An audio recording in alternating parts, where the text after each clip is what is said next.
என்னுடைய தாத்தா இறந்து 25 நாள் ஆகுது. அந்த மரணத்தில் நிறைய கஷ்டத்தை நான் உணர்ந்தேன். அதே மாதிரி அந்த மரணம் மூலமாக நிறைய பாடங்கள் கற்றுக்கிட்டேன். நிறைய பேர் என்னுடைய தாத்தாவை பற்றி விசாரிச்சிங்க. நிறைய பேரும் எங்களுடைய துக்கத்தில் நீங்கள் கலந்துட்டு போனீங்க.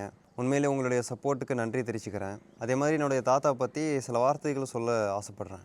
அவருடைய பேர் பார்த்தீங்கன்னா ஹபீப் ரஹ்மான். அவருடைய பிறந்த ஊர் கோட்டைப்பட்டினம். நான் இப்போ அந்த ஊரில் தான் நிற்கிறேன். இந்த ஊரில் தான் அவரை அடக்கம் செஞ்சுருக்கிறாங்க. இவர் கட்டின வீட்டுக்கு மேலே தான் நான் இப்போது பேசிகிட்டு இருக்கேன். எல்லா மனிதரும் பிறக்கிறாங்க, இறக்குறாங்க.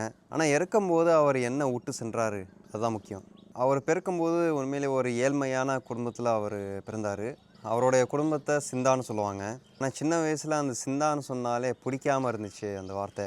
அது காரணம் ஏழ்மையாக இருந்ததுனால தான் அவங்களுக்கு பிடிக்கல. நிறைய பேர் கேவலப்படுத்தினாங்க அந்த வார்த்தையை வச்சு. நம்ம பணக்காரனாக ஆகிட்டோம்னா நம்மளை யாரும் கேலி செய்ய மாட்டாங்கன்னு நம்பினாங்க. அதனால் அவர் சின்ன வயசுலேயே உழைக்க ஆரம்பிச்சிட்டாரு. அதே மாதிரி பணம் நிறைய சம்பாரித்து அவரோட கொள்கையில் வெற்றி அடைஞ்சார். இந்த வெற்றியோடைய தாரக மந்திரம் என்னென்னா, நேர்மை தான் ஃபஸ்ட்டு. நேர்மை அவங்கள்ட்ட எப்போதும் இருந்துச்சு.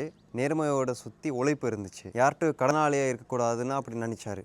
சில சமயங்களில் கடன் வாங்கினாலும் அவர் சொன்ன டேட்டுக்கு முன்னாடி அந்த திரும்பி கொடுத்துருவார். இந்த குணம் தான் அவருடைய வெற்றிக்கு காரணமாக இருந்துச்சு. உண்மையிலே அவருடைய உழைச்சாலும் அவருக்காக உழைக்கல, அவருடைய குடும்பத்துக்காக ரொம்ப உழைச்சார். சொத்துக்களும் குடும்ப பேரில் தான் வாங்கினார். அவருடைய பேரில் ஒரு சொத்து கூட கிடையாது இதுவரையும்.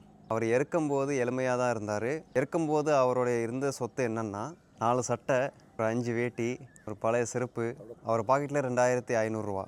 இதுதான் அவர் இறக்கும்போது இருந்த சொத்து. ஆனால் ஒரு பணம் மட்டும் இல்லை, மக்களை நிறைய சம்பாதிச்சார். நிறைய தானம் தர்மம் செஞ்சதுனால நிறைய மக்களை சம்பாதிச்சிருந்தார். இந்த மரணத்தில் நிறைய மக்களை சம்பாதிச்சதை நான் உணர்ந்தேன். உண்மையிலே எனக்கு அவர் பெரிய ரோல் மாடலாக இருந்தார். ஒரு சிறந்த மகனாக இருந்தார், சிறந்த கணவனாக இருந்தார், சிறந்த தகப்பனாக இருந்தார், சிறந்த வியாபாரியும் இருந்தார், சிறந்த நம்பிக்கையாளராக இருந்தார், அதெல்லாம் விட சிறந்த மனிதராக இருந்தார். என்னுடைய தாத்தா மரணத்துக்கு எங்களை சப்போர்ட் பண்ணதுக்கு ரொம்ப நன்றி. அவருடைய மறுமை வாழ்வுக்காக துவா செய்கிறதுக்கு கேட்டுக்கிறேன். அஸ்ஸலாமு அலைக்கும்.